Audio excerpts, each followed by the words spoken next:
Our main task was to produce a front cover, contents page and double page article for a magazine of our choice, so we could choose whichever genre we wanted. I initially began by making a questionnaire to find out what kind of music my age group listened to, and therefore I chose the genre of rock music to make after this.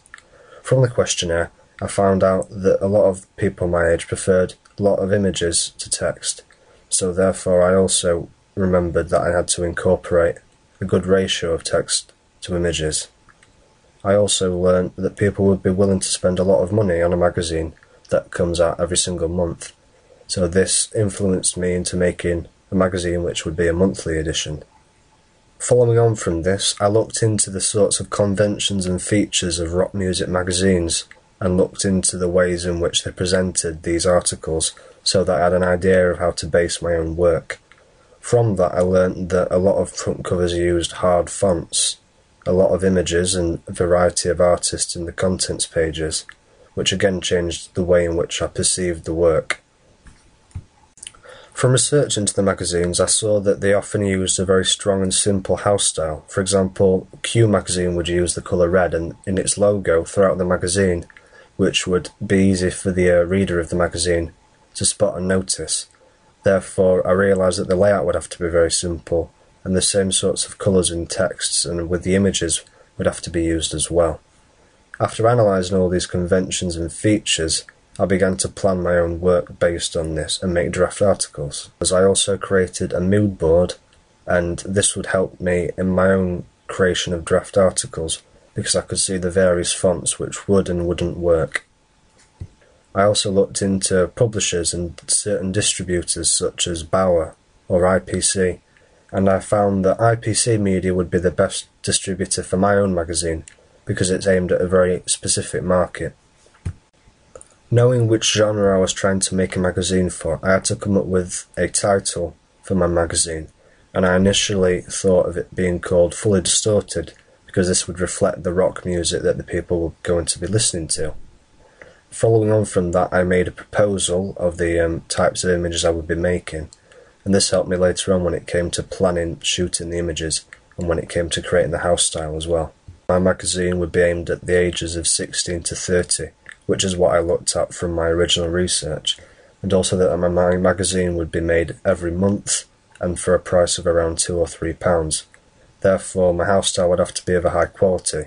and again I looked at this later on when producing my work, and it developed the way in which I looked at my house style. When I began creating draft front covers, contents pages and double page spreads, I began seeing the different sorts of colours I would have to use, and I tried to incorporate smaller images, space for smaller images as well as larger images, to create focus and add interest. I used the colour red a lot so that it would catch the eye of the male target audience, and also the colours purple in psychedelic style fonts, which would reflect the classic themes in the music as well. This developed later when it came to editing my images down, because I realised that the colours wouldn't work with this style as much. Based on these mock layouts and all my other planning, I began to see that the original styles that I wanted would have to be a lot more complex and thought out in a far more detailed way so that they would appeal to my target audience more, and therefore my understanding changed because I began to see that the styles I wanted to use would have to be manipulated through editing anyway, which again it showed me that producing a magazine was a lot more difficult than I first thought. After this I started planning the actual production and the taking of my images, and from my proposal and initial photo shoot plan, I wanted to take my pictures in an outdoor environment and include various different artists, so certain images in different places. But when I saw through my planning that it would be difficult to go out and take these images based on my budget, I chose to do a photo shoot indoors in a studio as well, which created better lighting for my image. However, an unseen thing, when I did this,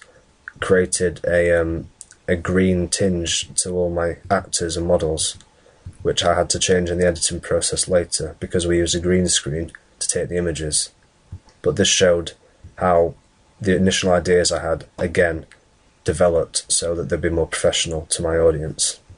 I managed to take the initial images of my models using this green screen, but I didn't choose to use any props, which again was something I intended to do before, because I wanted to focus on the group themselves, as they would be featuring throughout the magazine, and this would make it again more interesting for the target audience, as they would keep seeing this artist and would notice them and recognise them a lot more.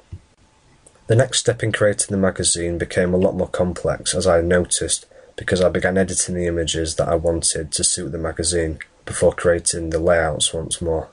I had to use different contrasts and saturation to make some of the images black and white and make the images darker than before, and because of the green tinge I used colour balance to make the images a more natural shade.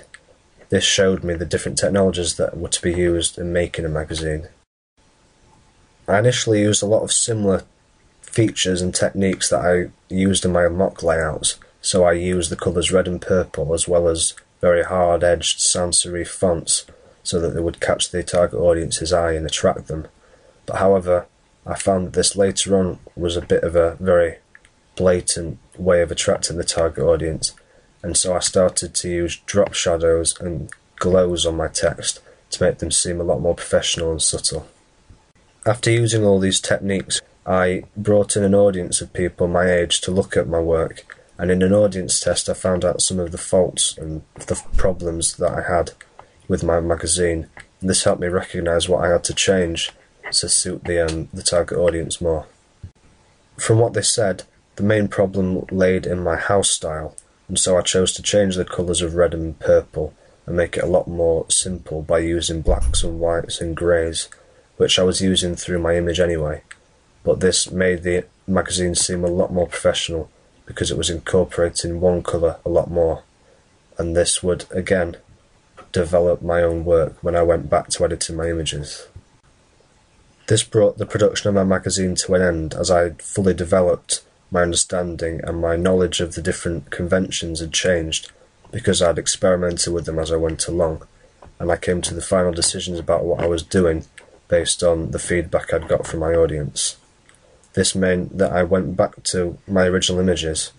and edited them once more to suit the magazine and incorporate the rule of thirds by cropping them down, for example. I also changed the font sizes and some of the text so that they were a lot more simple rather than psychedelic and flamboyant, and again this made the magazine a lot more subtle to the reader. Overall, looking back, I think I've created quite a lot of work that has shown my understanding of the magazine industry itself, because ever since my preliminary task I've had to manipulate images and seeing that subtle things have to be included as well. And overall my understanding has developed because I've seen the conventions and gone into research a lot more specifically than before. So as a result, I've managed to see the various ways in which you can attract to your audience by manipulating the conventions of magazines themselves, which I'd not seen originally.